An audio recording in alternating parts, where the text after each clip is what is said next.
Hello, everyone. Welcome to join us for this second in the event in the Emerging Asia Pacific Capital Market Series. Today, we have three speakers from Pakistan that will share with us the challenges and opportunities in the Pakistani capital markets. My name is Larry Cao. I'm a Senior Director of Industry Research at CFA Institute.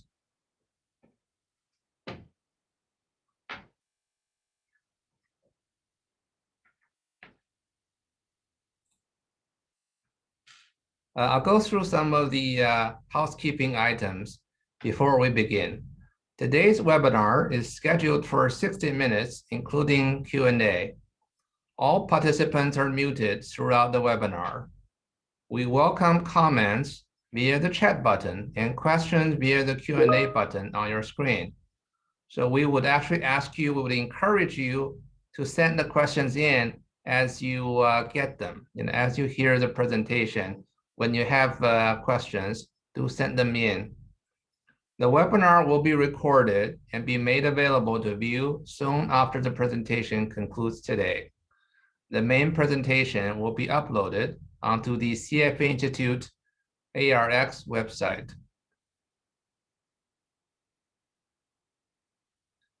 The session today is based on the CFA Institute Research Foundation research brief, the Emerging Asia Pacific Capital Markets, Challenges and Opportunities.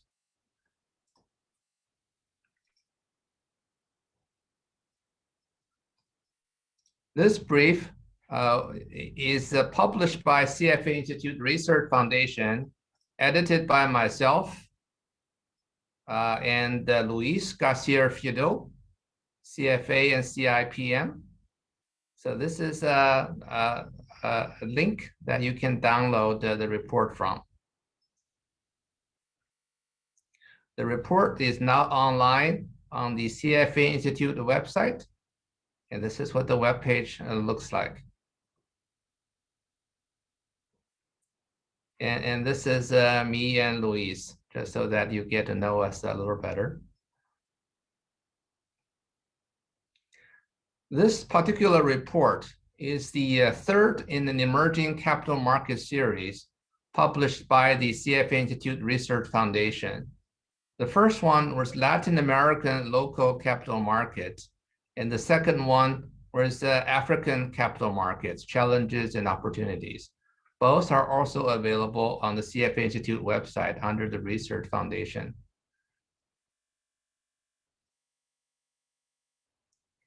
So in the next couple of minutes, I'll go over quickly what was the motivation behind compiling this particular research brief. Lutfi Siddiqui, Managing Director at CFA Institute, wrote an overview for this brief. And he mentioned one really important fact that the critical barrier that's really between the demand and supply of capital in emerging markets, a lot of time is this a lack of understanding. The wall of liquidity really blocks a lot of the capital. That's really there's a lot of capital going around in the developed capital markets. And because of lack of understanding, we don't see the same level of capital in the emerging markets. So that was the ultimate motivation for us to engage in this exercise. And then the introduction written by myself and Luis, we also discussed a few things why we picked these 11 markets to cover in this series. And the 11 markets, some of them are the lesser well-known capital markets, emerging capital markets in the MICI Emerging Market Index. There are also a few frontier markets that are even lesser known, but we think that are promising, where we also have CFA Institute volunteers who are actively working in these markets, although they're not necessarily always societies in these markets. So in addition to the 6 emerging markets that's in the MSCI index, we also covered a few markets that's not already in the index, and these are the what we call the frontier markets, which we'll cover in a later session in the series. So we talked a lot about the similarities of these markets while we picked them. We also wanted to highlight some of the differences across these markets in Asia, because Asia is a very large continent. Asia Pacific capital markets, they are remarkably different, from Australia to India and Sri Lanka. So, we think a number of things that were different remarkably was history.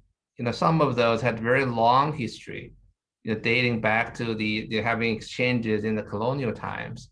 And some had a history that were former countries in the Soviet bloc. So their system was completely different. They don't have a capital markets and have not had them before. The other thing that's dramatically different is the size of the economy. Comparing, for example, India to Mongolia, the scale is dramatically different. So that's something obviously investor will need to take notice when looking at these markets. Still, an important factor for investors and researchers to take note is market maturity. Some of these markets are more mature. Some are really very frontier markets that's just started in building their capital markets. So these would also have important implications in the investment process when you come to evaluate these investment opportunities in these markets. So because there are these 11 markets that are not commonly known throughout the world, we decided to engage regional experts from each local markets to contribute to writing about their own markets. And these markets are all listed on this LinkedIn post we sent out right after the publication of the report. With that, I'll introduce the 3 authors of the Pakistan chapter, who are also the 3 speakers today. Will share with us their experience and knowledge about the Pakistan markets. So we have Mohammad with us, CFA and the founding CEO of Meezan Investment Management Limited. We also have Raza Jafri, CFA, head of equities at Intermarket Securities Limited. And we have Sateesh Balani, CFA, head of research at Providus Capital. The 3 speakers will walk us through the equities market, the fixed income market, and the challenges and opportunities in these markets with us. So please take it over, Raza. Larry, thank you so much for that and for the kind introduction. Very pleased to be playing a part in this webinar and very excited to be able to share knowledge on Pakistan. Next slide, please. As Larry's mentioned, obviously we'll go over equities, bonds, and the outlook, and then of course, break for Q&A at the end. Next, please. Before we get into the capital markets part of the presentation, very quickly have an introduction of Pakistan. This is something that surprises us sometimes as well. We are the 5th largest population, the 5th largest country by population in the world, with more than 200 million people. It's a large population. It's a young population. The GDP size is roughly $300 billion. This is in the vicinity of countries such as Malaysia, Philippines, Egypt, Vietnam. We are neighbors with India, China, Iran, and Afghanistan. So 2 of the largest markets in terms of population are in our backyard. The form of government is parliamentary democracy.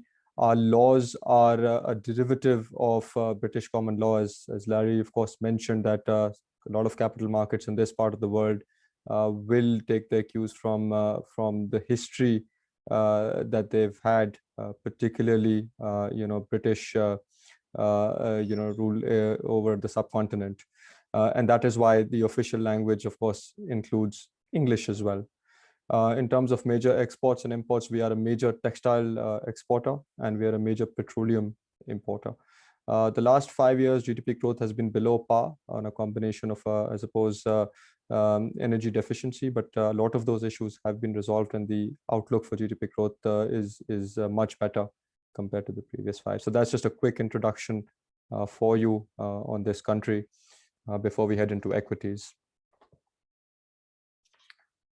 Right. I mean, our history in terms of equity starts off in 1947. We got independent from British India, and the partition of India took place in August of 1947. Merely a month later, the Karachi Stock Exchange has been established. And I think the reason why this happened so quickly is that obviously as a fledgling nation, we didn't really have an industry to speak of. So capital formation was paramount, and that is why we saw the establishment of the Karachi Stock Exchange right after independence in August of 1947. And then, of course, while the timeline quickly jumps across to 1991, there have been periods of rapid growth in the 1960s and 1980s when where there was a spurt of companies that listed, when GDP growth was ranging between 5 and 6%, even higher.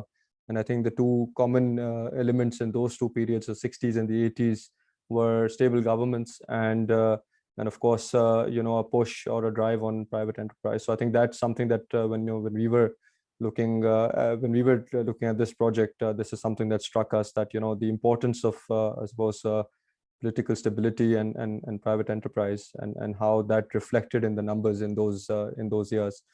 And then, of course, the big steps forward in terms of capital market development took place in the 1990s. That is when the benchmark KSE 100 index was introduced.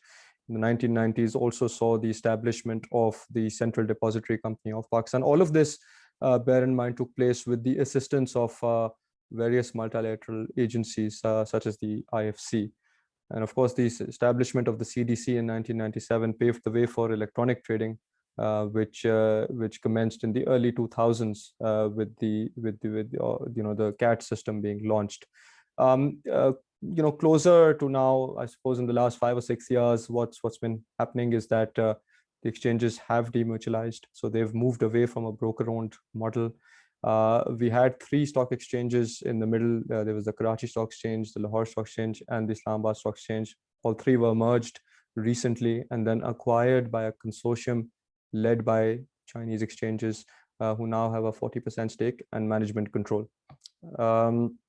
And then, of course, the last bit is, obviously the last thing of note that's happened in 2017 is that we were upgraded to MSCI Emerging Market status. It's nothing new. We were part of the EM, cohort between 1994 and 2008.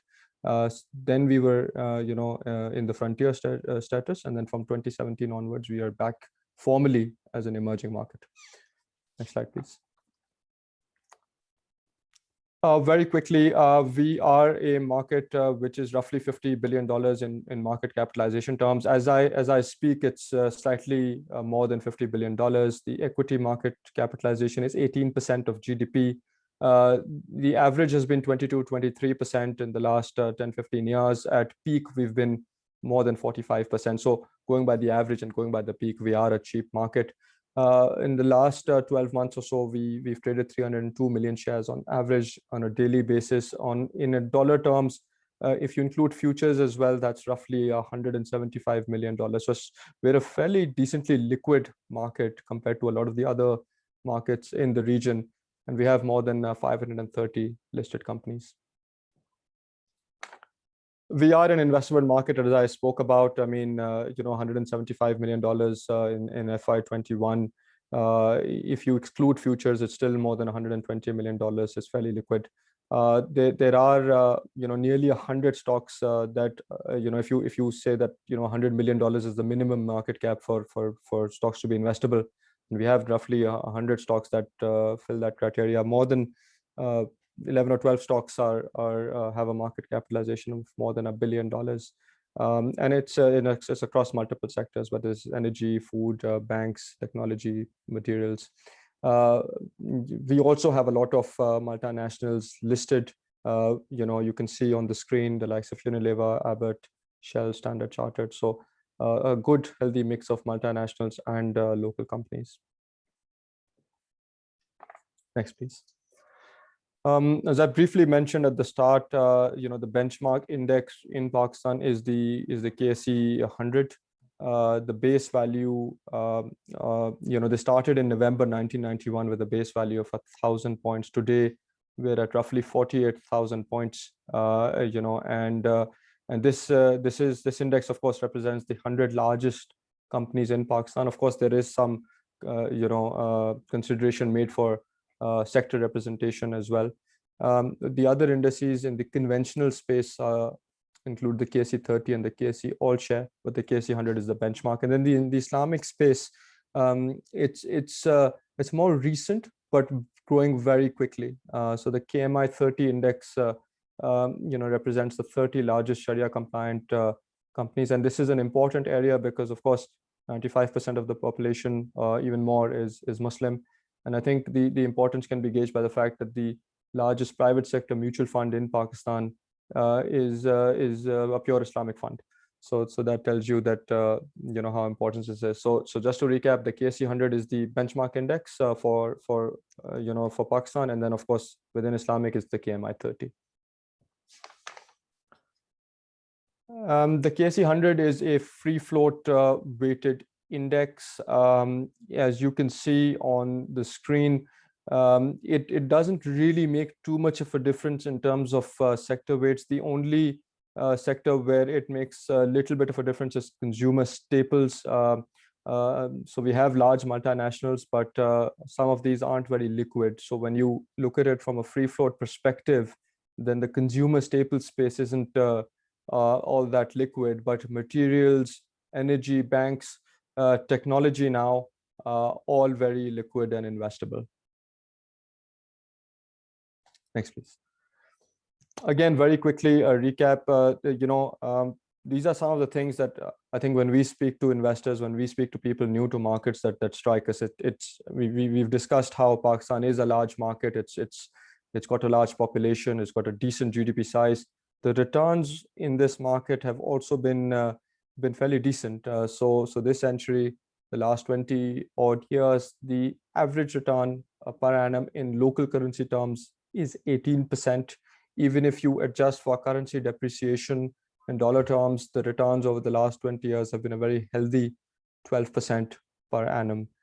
So it's a market that's actually delivered returns and delivered consistent returns. Next, please. Sorry, could you? Yeah, thank you.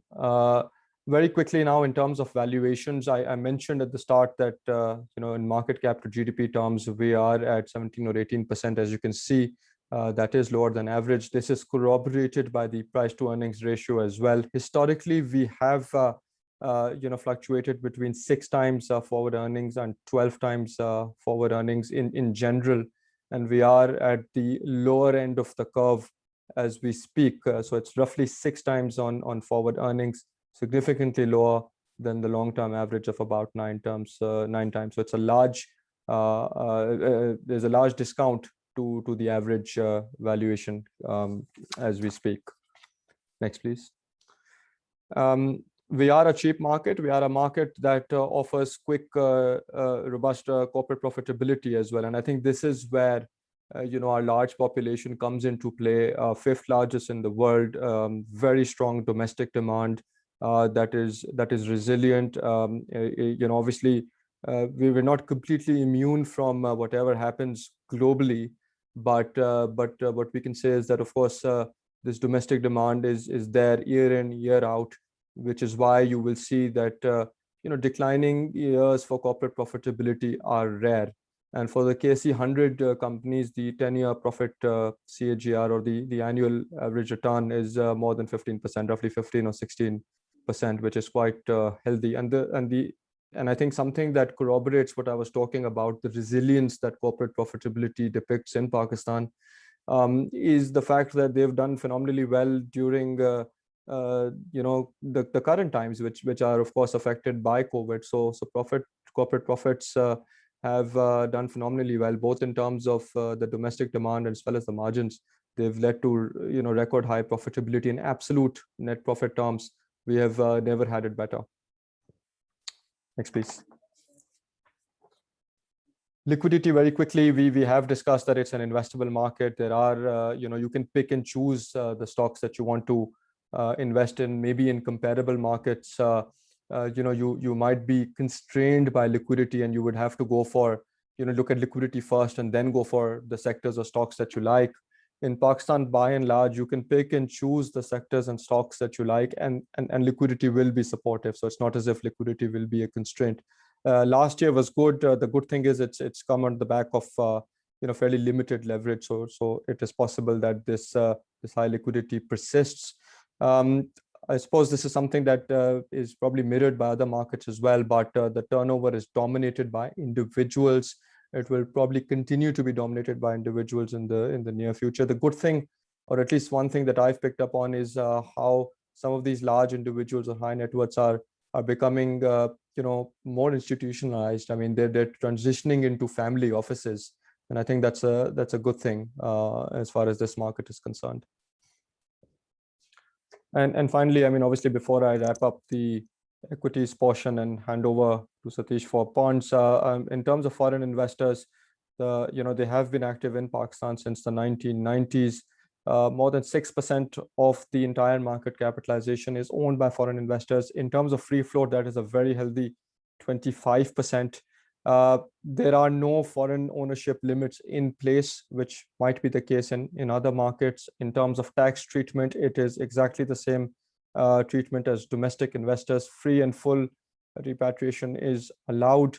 I mean, of course, we have some GDRs listed abroad as well, some ETFs that track Pakistan, but we're a very welcoming market when it comes to foreign investors. And so it's not just the large domestic demand, it is not just the liquidity, it is also the favorable investment environment and the welcome that foreign investors get in Pakistan that I think stands out when you compare it to other markets.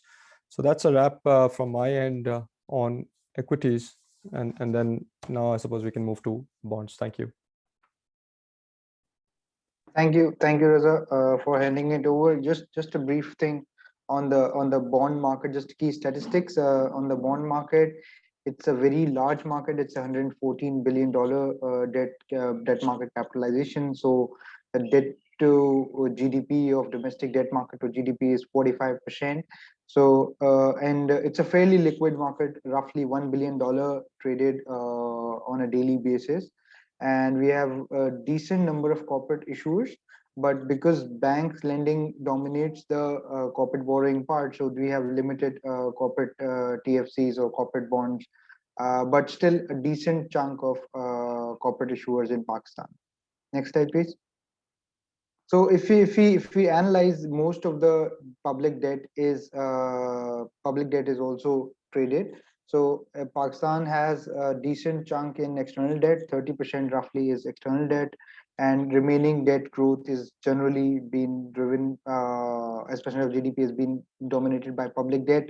So if you analyze in the last 10 years, we've our maturity profile of our domestic debt has increased a bit, and PIBs are roughly 60% of domestic debt mix. If I elaborate on the PIB, they are fixed rate. There are different type of PIBs already available.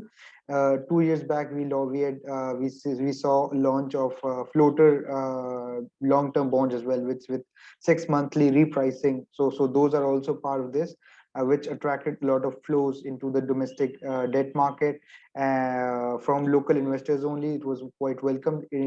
Prior to 2019, we used to have only T-bills and fixed rate bonds. So effectively, investors didn't have option to, you had to bet on interest rate to get into longer term bonds.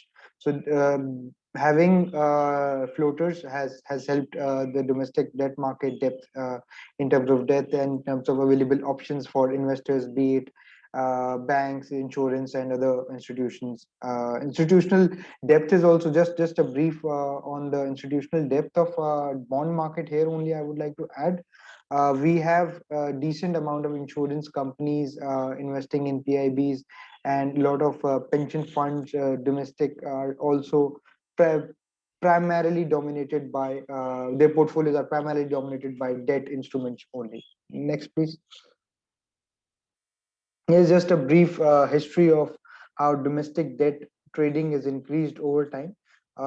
We used to trade $105 billion, so roughly $500 million was daily traded value in the domestic debt market in 2015, and over the years it has increased significantly as market depth has increased and institutional and individual investor participation has increased.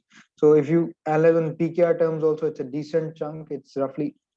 Uh, it's roughly 70% of our GDP, which is traded on an annual basis, on a cumulative trading basis. So, which is a decent number for a domestic debt market. Next slide, please. This is just foreign investment. We've had limited foreign flows in the market, but if you see this chart, Pakistan got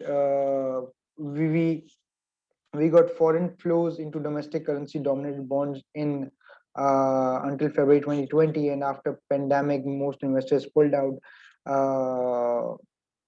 So after but one thing what one can analyze is that a swift $1 billion plus entry and exit in a month's time was happened in early 2020, and even post that we Pakistan has been witnessing some decent chunks in and out in the domestic bond market via banks into the domestic local currency based bonds.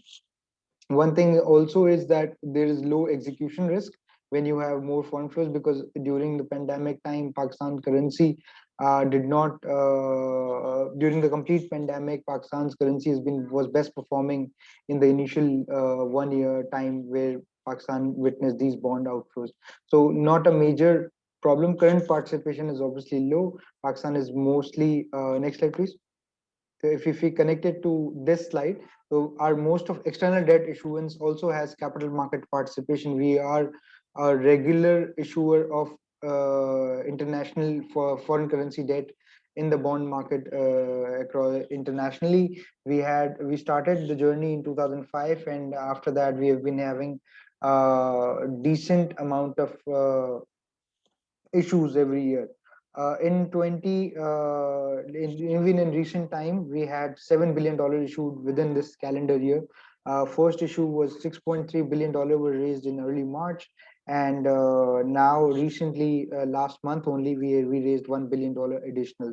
So which suggests that Pakistan is doing Eurobond, and government is also planning Sukuk in the upcoming months, which will also we hope to close within 2 months, within next 2 months, I believe, as per the information in the market. So that's how it is. Next slide, please.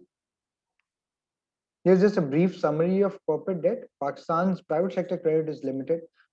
So because banking lending to the private sector has been limited over the years, and mostly the corporate issue in the debt market is limited to 100 issuers only, as we studied earlier.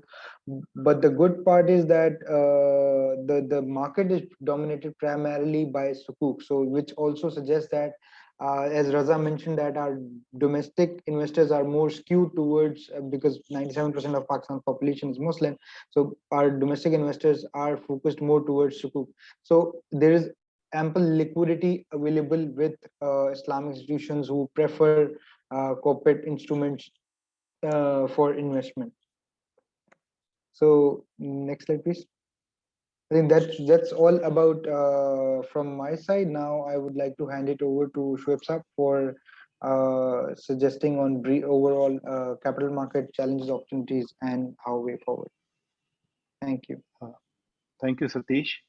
And you might be wondering that despite being such a cheap market with a price earning multiple of 6 only, and even a dividend yield of about 6%, where some of the companies are even trading, giving a dividend yield of 10% in rupee terms, why is this market still so cheap?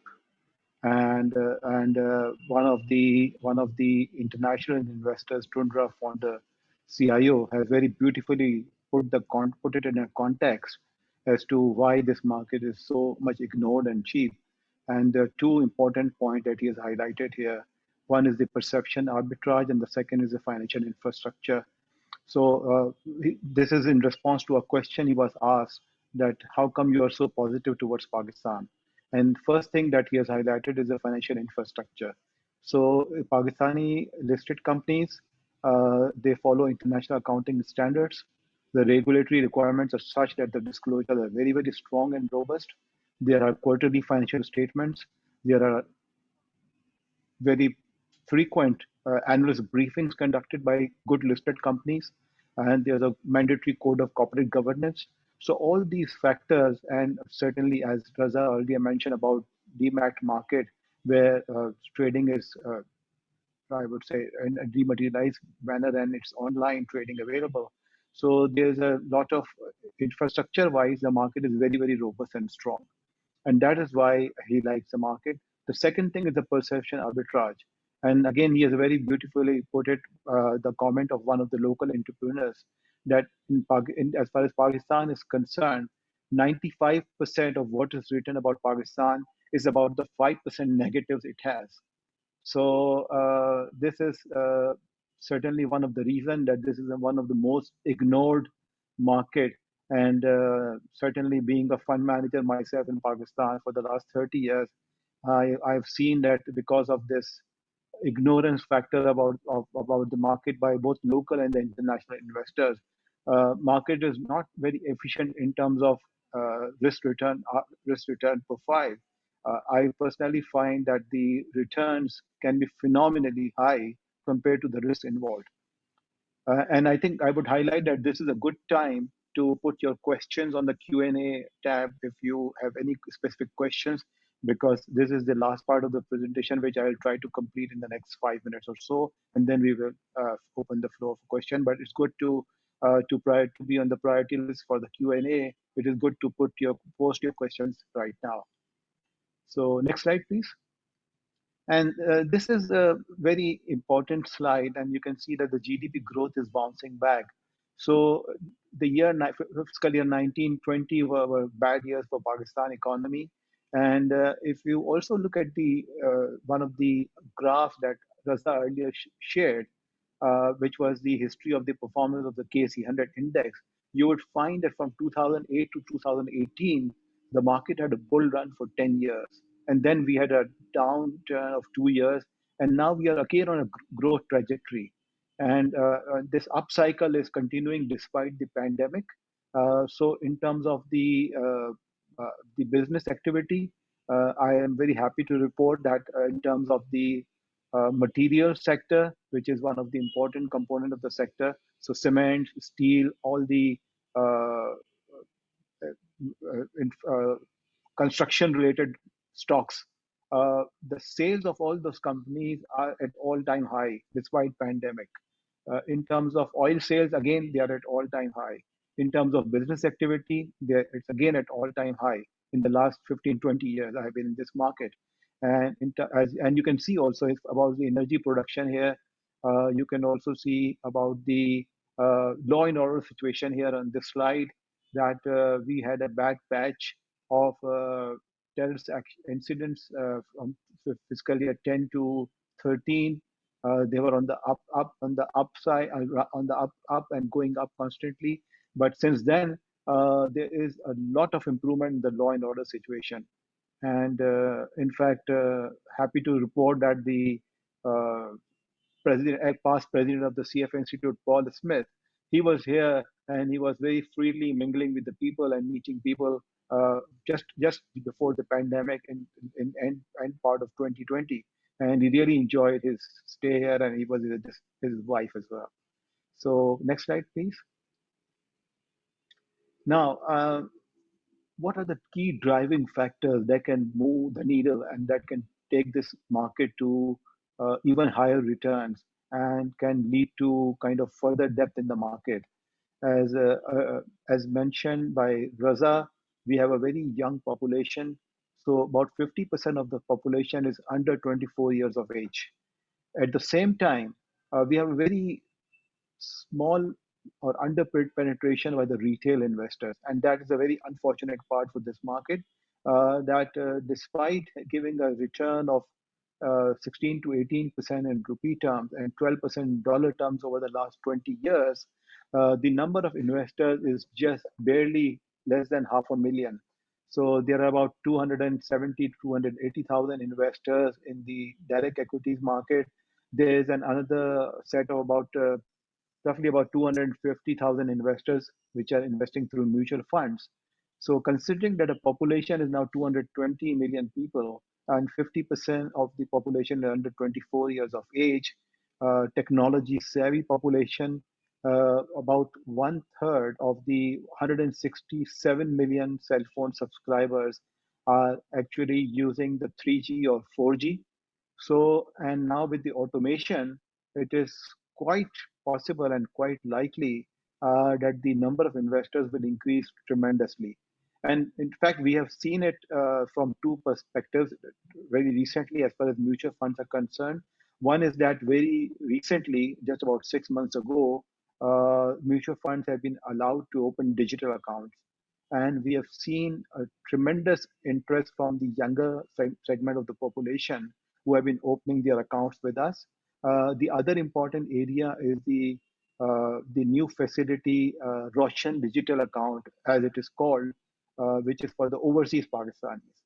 And this was an initiative by the central bank and the government started less than a year ago, sometime in April, I think March or April, maybe about 7 8 months ago. And what we have seen is that there's a huge inflow of money from non-resident Pakistanis, and the amount it tunes to the amount of about $2 billion in short span of time. And out of that money, they are allowed to invest in the real estate. They are allowed to invest directly in the capital markets, and there's an interface available for them to open their account with the banks and invest directly in those sectors. So these are the one of the, I would say, one of the very important factors that we can see huge influx of new investors in this market. The other important point is, as I mentioned, is the uh, young population was technology savvy. So this will increase. And if we move on to the next slide, I will share with you unfunded retirement plans. Now, Pakistan is unfortunately one of the countries in the world which has huge pension liabilities. And most of the pension schemes, especially in the government sector, they are unfunded and they are defined benefit schemes. So there is a move to actually, there are some institutional reforms which are being made, because of which the plan is to move from defined benefit to defined contribution, and also to kind of focus more on funded status rather than unfunded status. So some of the provinces have initiated this. There are basically 5 provinces in Pakistan, and the largest are Punjab and Sindh, and they have got huge pension funds now, which are funded now, and they are now actively participating in the capital markets, both on the debt side and on the equity side. So because of this factor, I personally feel that we can see a huge influx of institutional money as well. Can we move on to the next slide, please? We just talked about earlier about the Chinese sponsors the stock exchange. And one important thing is that we have a new leadership team also at the exchange. And now new products are being launched. And again, the focus is on products which are more investor friendly. For example, we did not have any ETF about a year ago, but now we have 4 ETFs. And this segment is, as you know, in most of the developing markets is growing very fast. So we expect that the ETF segment will go up. In terms of the market reform, there have been a lot of reforms, and I will not go into the details of that. There have been quite a few new listings, and we feel that at the same time, because of the Chinese connection, as far as the visibility of Pakistan market, especially among Chinese investors, is going to increase, and we can see influx of not only money from the other developed market, which already is there, as Raza earlier shared, that Lazard, JP Morgan, Templeton, BlackRock, they have all invested in Pakistan, but we have not seen so much of Chinese money before. So we are quite optimistic that we will see from the east, the flow of money from the east side will also increase. Next slide, please. So in terms of conclusion, I would say the Pakistan market, as you know, is very liquid, investable, and cheap. And foreign investors are treated at par with the domestic investors. In fact, in terms of the debt market, the government has recently given a concessionary rate of taxation to the foreign investors who are investing in the debt sector on the debt side. So the rate of tax on them is actually lower than what the domestic investors are paying. The KC 100 index returned 18% since 2000. That's about 20-year, 2-decade track record. Profitability is growing at the rate of 16% CAGR in the last 10 years. Dividend yield I just mentioned over 6%. Debt market is less developed, but sukuks are finding increasing traction. And maturity profile of the debt is being increased by the government to address the debt issue. And on the outlook side, as I already mentioned, the Chinese ownership of the exchange is bringing more reforms. The retail market is ripe for disruption, given the young population and the use of more technology and digital accounts. Unfunded pension liabilities have been a problem, but then that can lead to more inflow into the equities market. And in terms of the domestic growth, I just mentioned that despite the pandemic, we have seen that most of the sectors which are consumer driven sector in this Pakistan market, they are really booming. And in fact, what we have seen is that there has been a shortage despite the capacity increases. And one of the initiatives that the State Bank and the government have recently taken is they launched a very cheap funding facility for capital projects, which is called TURF. And it's very cheap money available as a debt to the companies, and the companies have taken maximum benefit of that.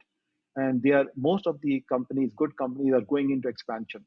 So while still we have some surplus in the existing capacities in terms of utilization, but in the next couple of years, we will see that the capacity increases will be tremendous, and the companies will be geared for kind of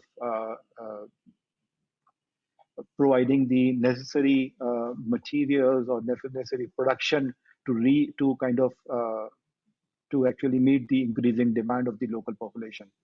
And with these words, I would like to conclude here, and we will then give it back to Lady Shah to kind of lead the Q&A.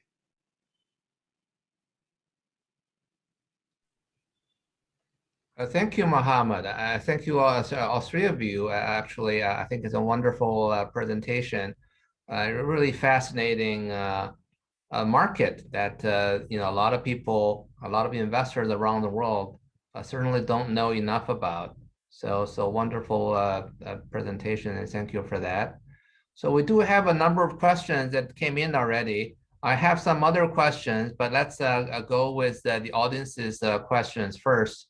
We'll go with the more market access questions. You guys have apparently done a very good job.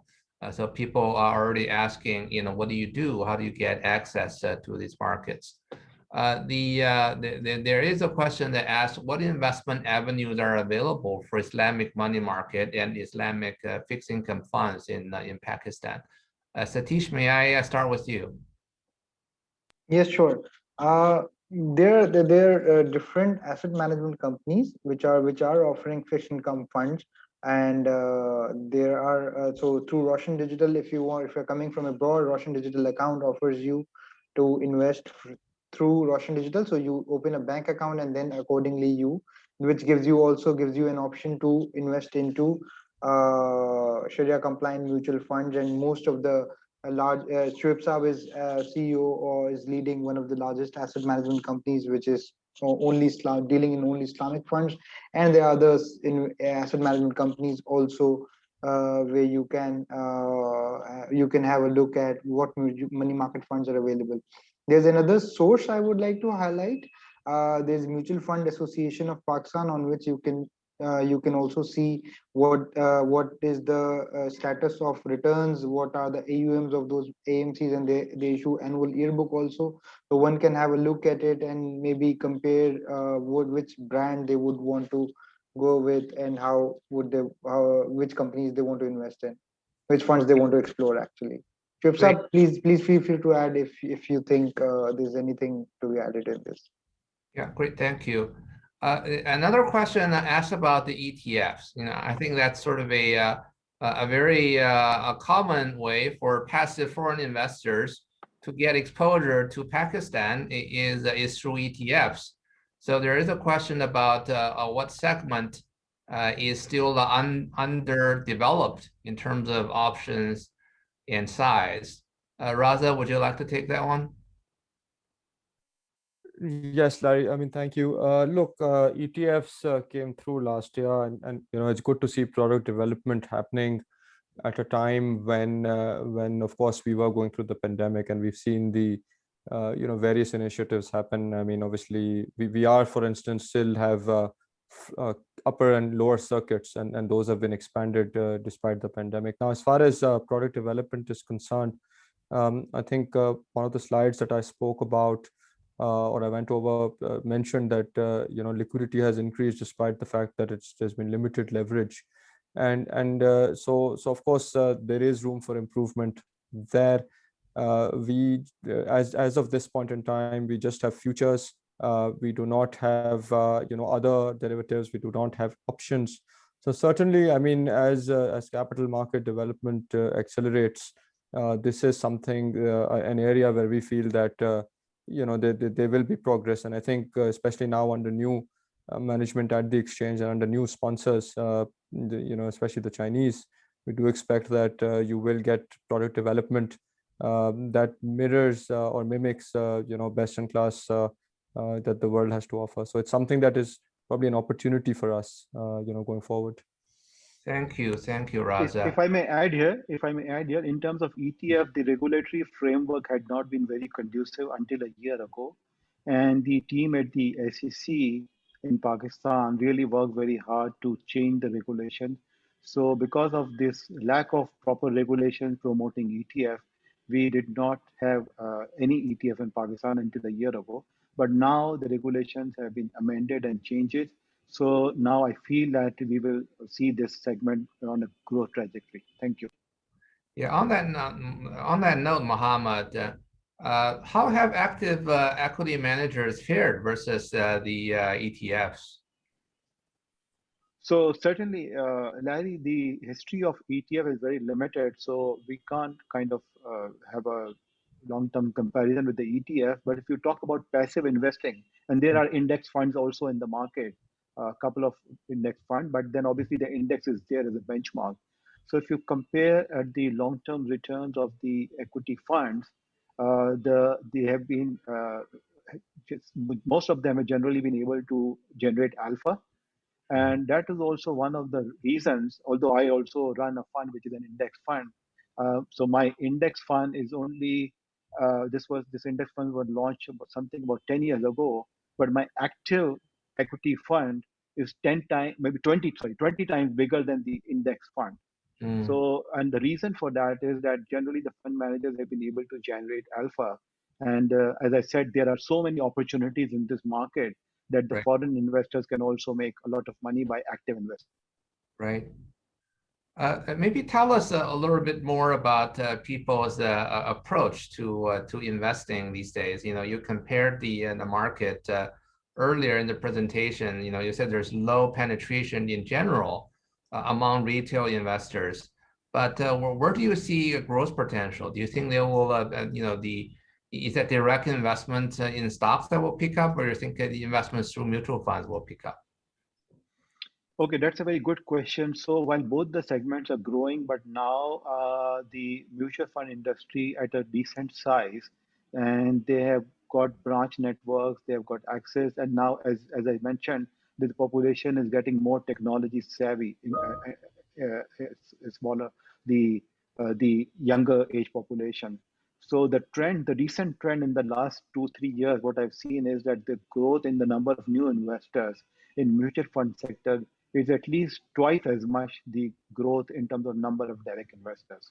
So going forward, I feel that the segment of mutual funds will certainly grow at a very fast pace as compared to direct investors in equities. Just if I may, Larry, if I just may give you a brokerage perspective as well, and absolutely, I think the brokerage industry, of course, has lagged behind the mutual fund industry in terms of attracting more retail investors. But I think we are at a point in time where that is changing. Brokerages, of course, are looking to get a lot more aggressive when it comes to marketing efforts, when it comes to leveraging social media. And I think that is something that is, so brokerages are ready. Retail individuals at the individual level, I think people are ready. There is a lot more awareness now. Globally, there has been a move towards, retail. So we've seen how meme stocks have done well. We've seen, how Bitcoin or, alternative investments. So, people are aware of those things. So I think the population at large now has the tools in terms of the technology. We mentioned 3G, 4G subscribers, and they're now ready.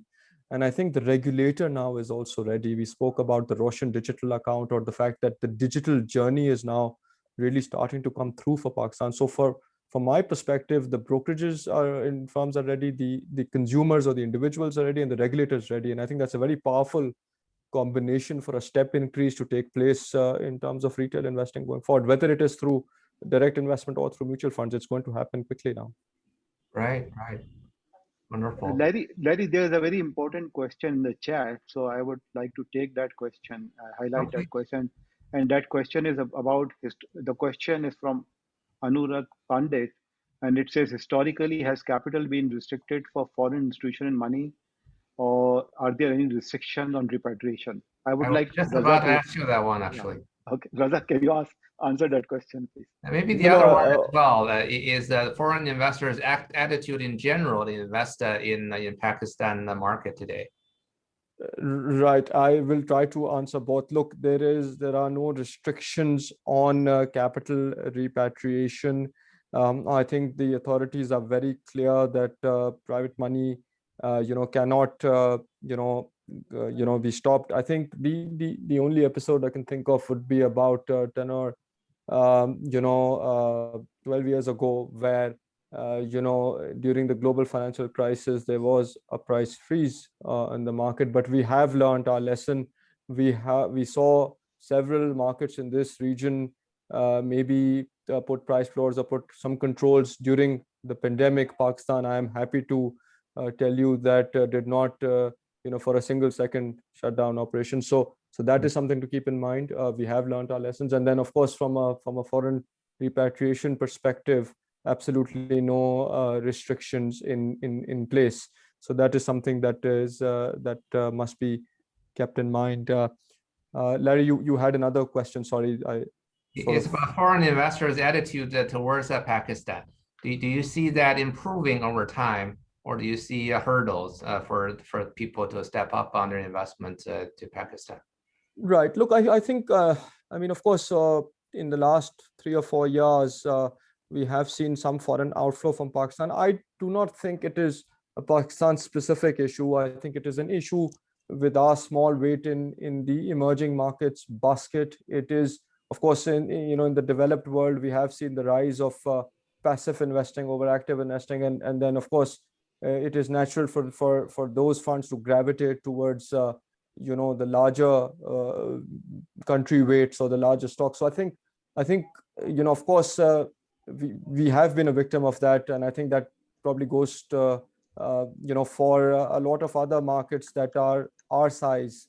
So that's been an issue. But of course, if people are willing to look beyond the headlines and willing to be active and put their feet on the ground in Pakistan, I think they'll find that it's a very rewarding market in terms of corporate growth, in terms of corporate governance, corporate profit growth, and in terms of valuation. So it is something we hope will change going forward. But yes, the last 3 or 4 years, as experienced by the other smaller markets, it's been challenging.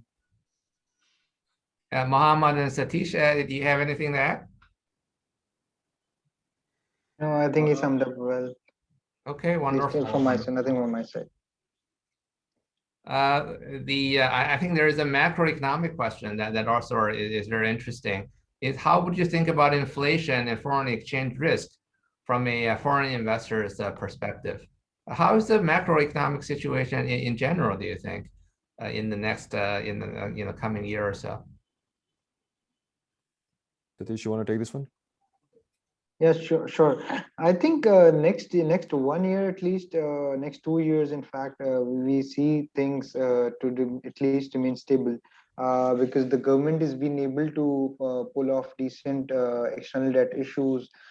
Inflation, I think, commodity risk is a real risk, which is not just specific to Pakistan. It's in general. Most of emerging markets are exposed to that risk, and so we are essentially oil importing economy. So if oil goes up very high, we may see some risks there. Inflation may overshoot, or current account deficit may overshoot. But so far, since the pandemic, Pakistan's performance has been very good, actually, because our domestic companies, our central bank reduced rates. They offered cheaper credit to medical companies, hospitals, as well as industries to replace their machinery. Export sectors are being provided with cheaper credit, as well as cheaper energy. So all of that summed up will help Pakistan navigate through this very well, as has helped already navigate the pandemic risks very well.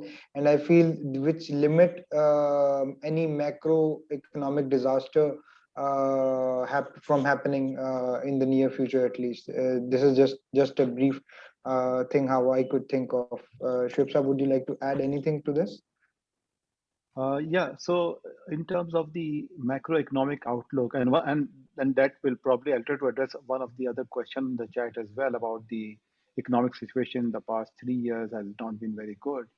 So what we have seen is that unfortunately the currency was kind of kept managed at 100 rupees to a dollar for 5 years by the previous government, and that actually led to a demand-led inflation because the imports were cheaper, the exports were hurt because we kept the currency at inflated at overvalued level. The currency was overvalued, so that was one of the challenges that the outcome was the problem that we faced in the last 2 3 years, because the currency had to be adjusted drastically from about 100 rupees to a dollar to about 160 rupees to a dollar, and that was a huge decline.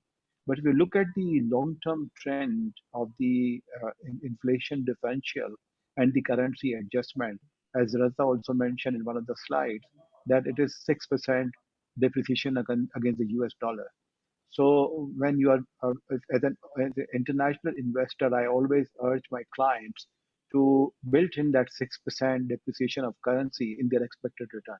So if they make 18%, it basically means is in rupee term, you can assume that you will eventually make 12% in dollar terms.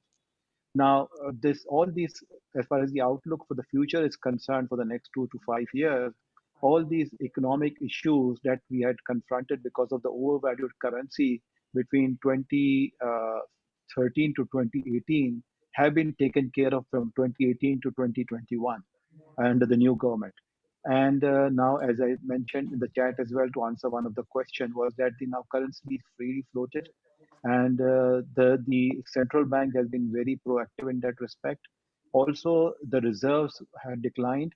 So in the last 2 3 years, there has been a lot of focus on reserve accumulation. And today, the foreign exchange reserves of the central bank are probably one of the at the highest ever level. And also, this attraction by the uh, non-resident Pakistanis. As I mentioned, $2 billion inflow has come in the last 6 to 8 months. So we are back into the IMF program. We are getting multilateral funding from different sources. And now under the new SDR allocation that IMF has made, we are going to get another $2.8 billion on 23rd of August. So reserves are also going to further go up. And as long as we are not uh, as Sateesh mentioned, as long as we are not bogged down by very high international oil prices, which is actually we only produce 20% of our requirement and we import 80%. As long as that is not a major factor, I'm pretty sure that the domestic demand is so strong that it will take the economy and the GDP growth to the next levels. Thank you. Thank you very much, Mohammad. Thank you, Sateesh. And thank you, Raza. Really, I think appreciate tonight's presentation. Fascinating information. And I want to also once again thank you all for working with us, through a very challenging time. We started the project at a sort of not a very opportune time last year when the pandemic started going through South Asia. But thank you all thank you all for working through this pandemic with us. Working through multiple edits and multiple versions of this to get to where we are today. So wonderful work. Thank you all today. Thank you so much, Larry. Thank you for the opportunity. Great, wonderful. With that, I think we close today's session. For further questions, please feel free to reach out to us and to the three authors. Thank you, everyone. Thank you, everyone. Thank you for joining in. Thank you. Thank you. Bye. Bye-bye.